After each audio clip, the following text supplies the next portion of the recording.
아멘. 하나님께 영광의 박수를 올리겠습니다. 감사합니다. 우리 옆에 앞뒷분들 서로 인사합니다. 샬롬, 샬롬. 주님의 은혜와 평강이 임하기를 원합니다. 하나님 은혜 가운데 2025년 11월까지 보내고 12월 또 첫째 주일을 맞이했습니다.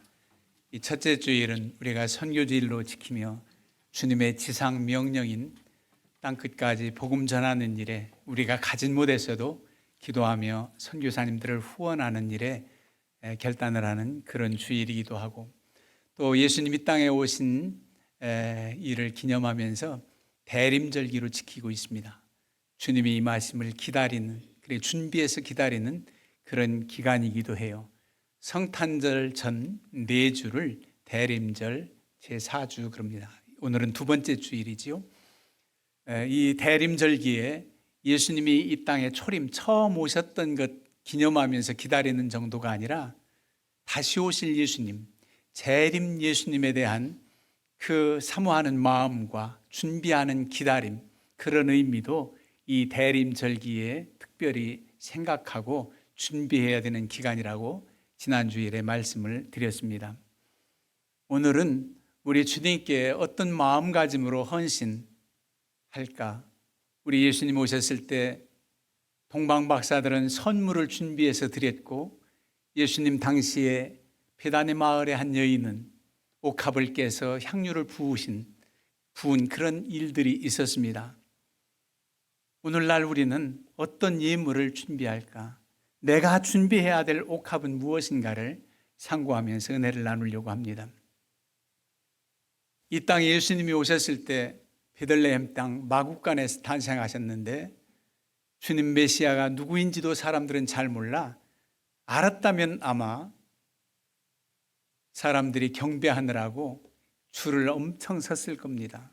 그러나 많은 이들이 깨닫지 못하고 알지 못했는데, 그 먼 이방 땅 이란이라고 하죠. 동방의 박사들이 이제 선물을 가지고 옵니다.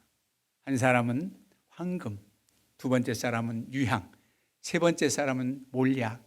의미 있는 선물들이 이 땅에 귀한 많은 이제 선물로 할 것이 있겠지만, 주님의 왕권을 상징하는 황금, 유향은 제사장, 향기, 그리고 몰약은 시체, 시신, 방부제 역할하는 주님의 죽으심을 예고하는 그런 어떤 의미 있는 그런 선물을 예물로 준비해서 드렸습니다.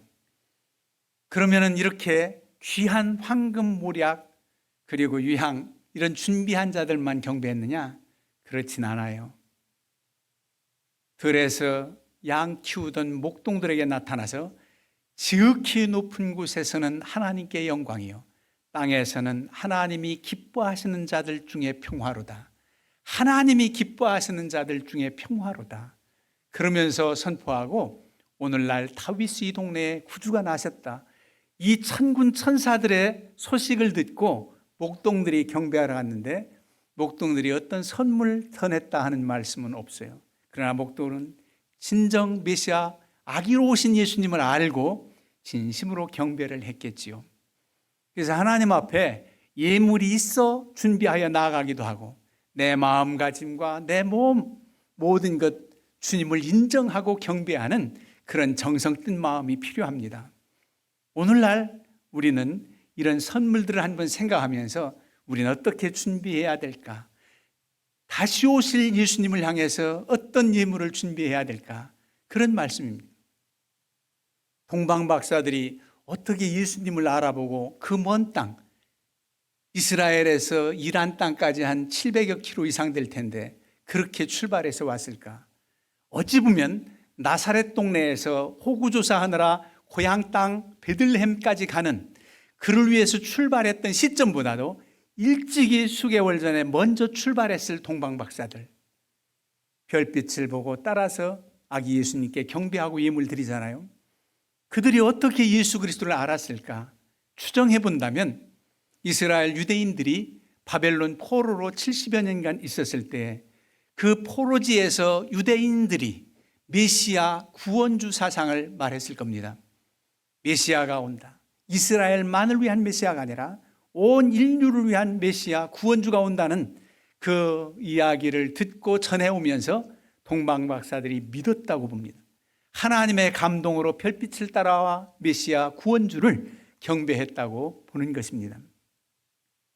그리고 그들의 예물은 아기 예수님께 대해서 큰 선물이 됩니다. 황금과 유향과 모략, 이 세 가지는 아주 고가의 그 당시에 그런 예물입니다. 헤롯 대왕이 핍박으로 인해서 2살날에 다 순교당할 때 예수님의 어머니 마리아와 아버지 요셉은 이집트, 애굽 나라로 피난길에 오릅니다. 피난을 가요.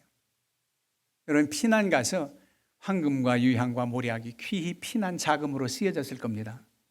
하나님의 능력이 없어서 예수님, 독생 성자 예수님을 보호하지 못하고 그렇게 그게 꼭 필요했을까라고 의아할지 모르지만은 하나님께서는 사람들의 헌신을 통해서 일하십니다.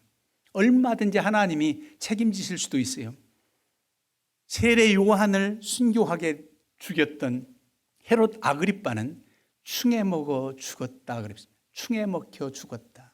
그런 하나님의 심판이 있다면 헤롯 대왕의 핍박도 문제 아니겠지만 하나님께서 때가 있고 하나님의 구원 역사는 이스라엘만이 아니라 아기 예수님이 이집트 나라까지 피신 가서 온 인류를 위한 구원주라는 사실 또한 우리에게 의미를 줍니다. 그래서 하나님은 그렇게 일하셨습니다. 그들의 선물이 그렇게 쓰여졌다고 봅니다.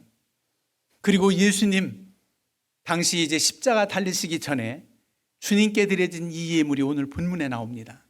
베다니 마을의 한 여인이라는, 베다니 나 환자, 바로 시몬의 집에 계실 때에 이 여인이 목합을 깨어 향유를 주님 머리 위에 붓습니다. 다른 복음서에 팔에 붓는 장면도 나와요.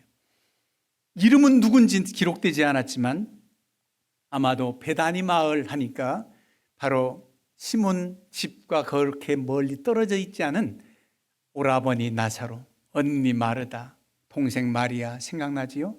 이 마리아가 아닐까 그렇게 추정을 합니다. 베다니 마을 마리아가 예수님께 이렇게 부어요. 이 향유가 얼마나 비싼지 당시에 고가 결혼 자금이다. 오늘날로 말하면 대단한 액수라고 봅니다. 그 모습을 보면서 제자들은 분개했다 그랬습니다. 왜 이렇게 허비하느냐? 이 향유가 주님께 직접 쓰여지는 것도 아니고 그냥 머리에 부어졌다 흘러서 땅바닥에 쏟아진 엎질러진 물 담을 수 없다고 아무런 의미도 없이 허비하는데 그것을 팔아서 가난한 사람들에게 주었으면 얼마나 더 좋을 뻔하느냐. 말은 맞는 것 같지요. 주님의 심정도 가난한 사람들 외면하지 않습니다.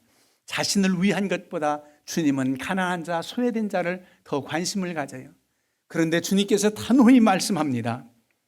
어찌하여 이 아자를 괴롭게 하느냐. 이런 말에서 왜 괴롭게 하느냐 말입니다. 그러면서 그가 내게 좋은 일을 했다는 거예요. 가난한 자들은 항상 너희와 함께 있거니와 나는 항상 함께 있지 않다.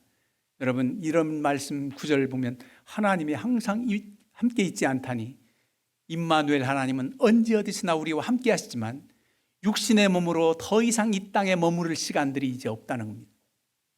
그래서 이 여자는 내 몸에 향유를 부은 것은 내 장례를 위함이라는 겁니다.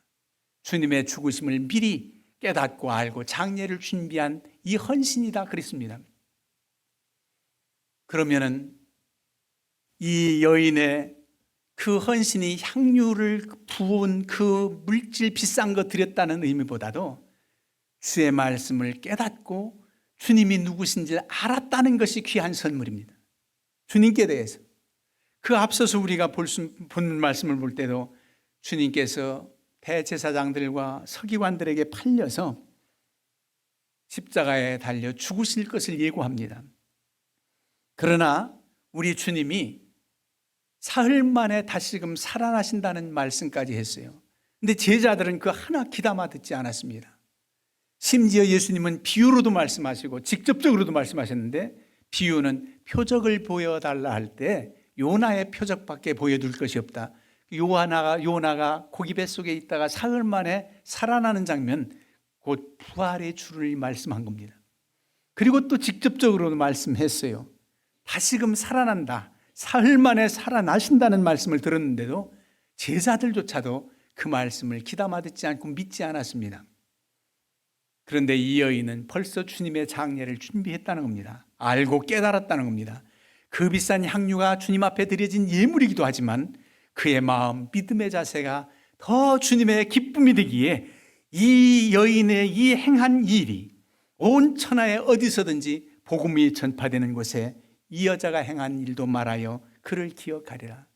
여러분, 하나님이 기억하시고 이 여인의 헌신된 이 행동이 복음 전파되는 곳곳마다 알려져서 기억된다는 겁니다. 그러니까 오늘 이 성경 본문에 있고 우리도 이 사실을 알게 된 겁니다.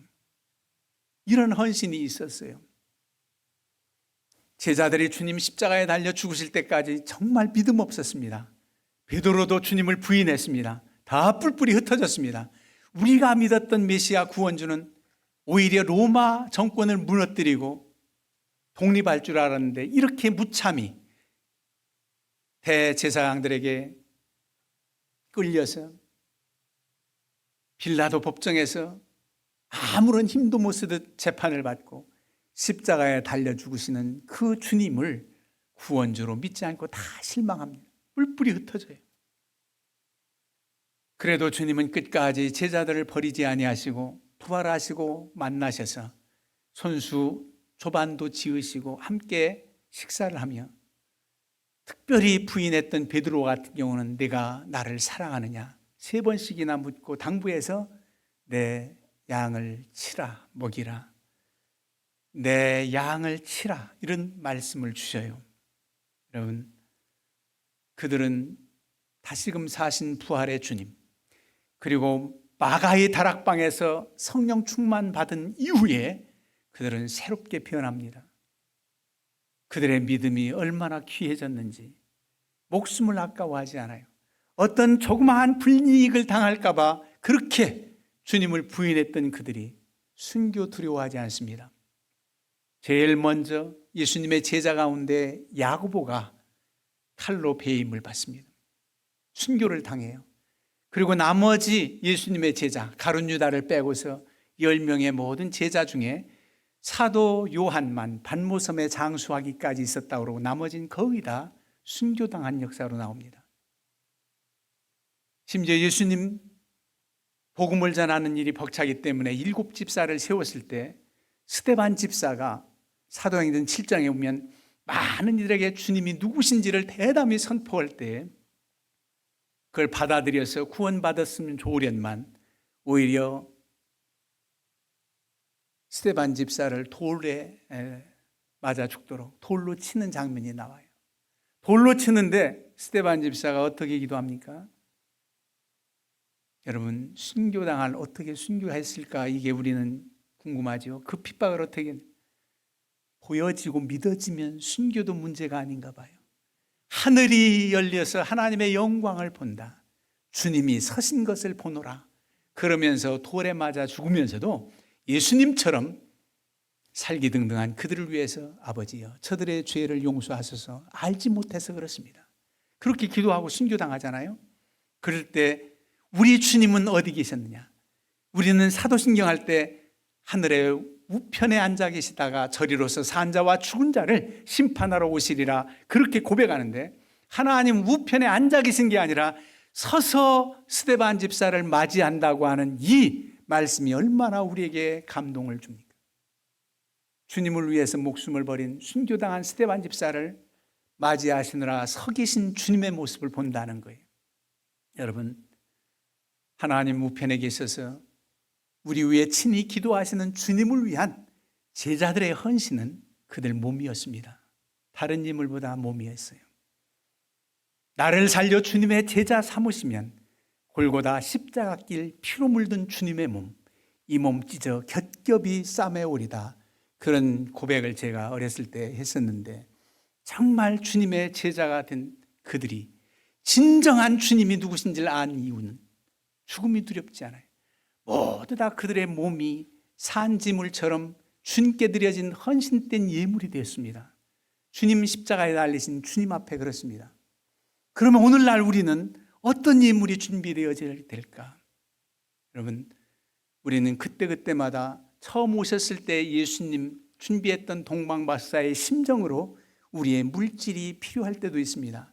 오늘 26장 바로 직전 전에 예수님께서 천상의 심판대에서 한편은 오른편은 양의 무리처럼, 한편 왼편은 염소의 무리처럼, 주님께서 먼저 양의 무리처럼 선 반열에 선 그들에게 말씀하시기를, 25장 26, 35절입니다. 내가 줄 때 너희가 먹을 것을 주었고, 목마를 때 마시게 하였고, 나그네 되었을 때 영접하였고, 헐벗었을 때 옷을 입혔고, 병들었을 때 돌을 보았고, 다 이렇게 너희들이 잘했다는 겁니다.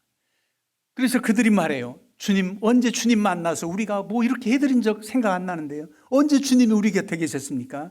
그랬더니 주님께서 하신 말씀이 바로 40절 말씀에, 내가 너희에게 이르노니 너희가 여기 있는 내 형제 중에 지극히 작은 자 하나에게 한 것이 곧 내게 한 것이니라.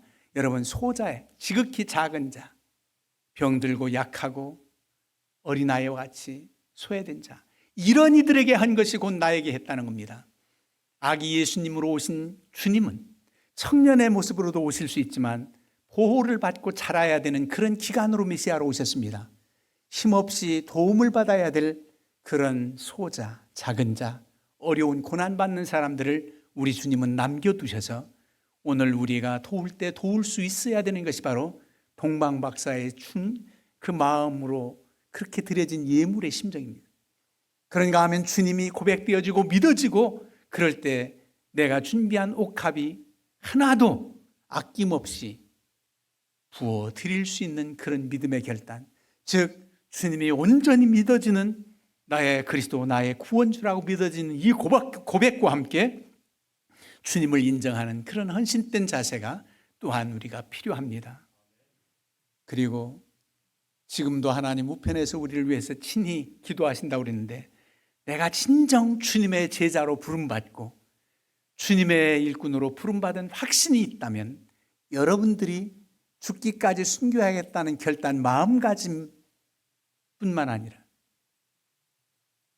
지금 핍박의 시대, 순교의 시대는 아니지만 내가 그러는 총을 입고 주의 온전한 제자로 불리움받은 그 확신이 있다면 저도 그런 반열에 설 수 있을 것 같아 감사합니다.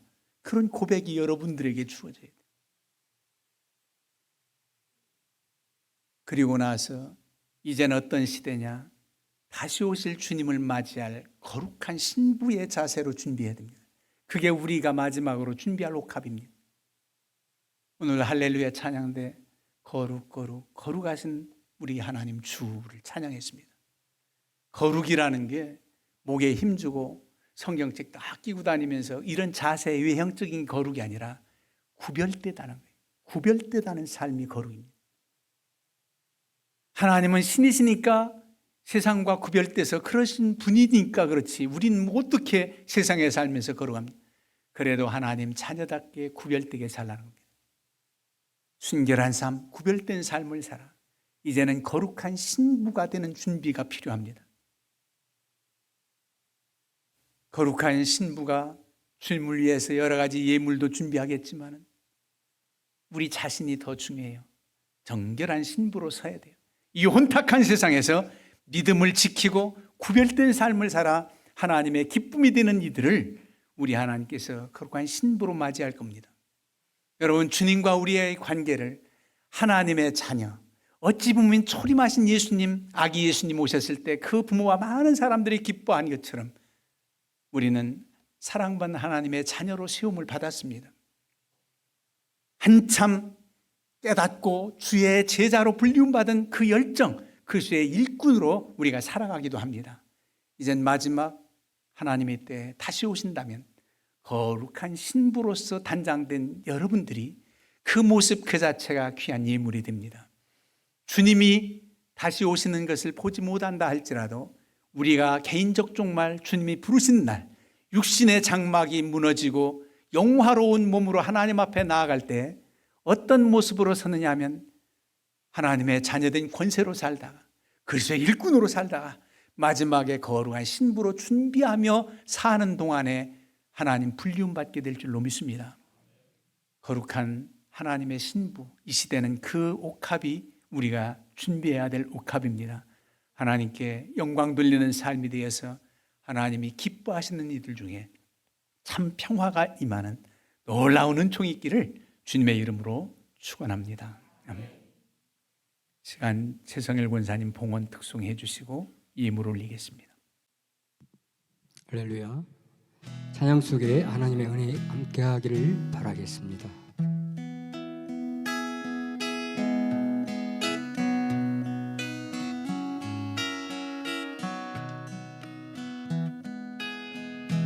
나의 허물 모든 죄악을 십자가에 묻으시고 애절하시는 성으로 이제인을 부르셨네. 용서받지 못할 이제인 냉정하게 돌아섰네. 그러나 사랑의 주님 오래 참고 기다리셨네. 죽음보다 강한 그 사랑 생명보다 귀하셔라. 나의 슬픔 모든 눈물을 주님께서 씻기시고 피 묻은 손 내미시며 범죄한 손 뜯으셨네.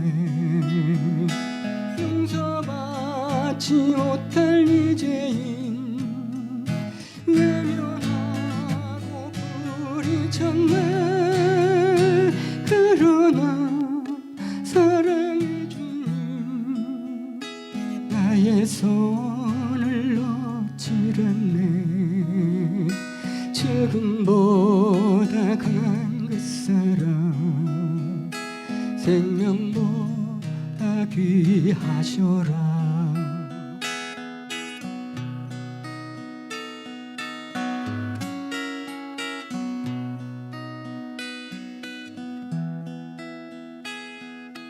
나의 연약함과 부족함 주님께서 도우시고 나의 할 일 알게 하시며 두 손 들어 축복하시네.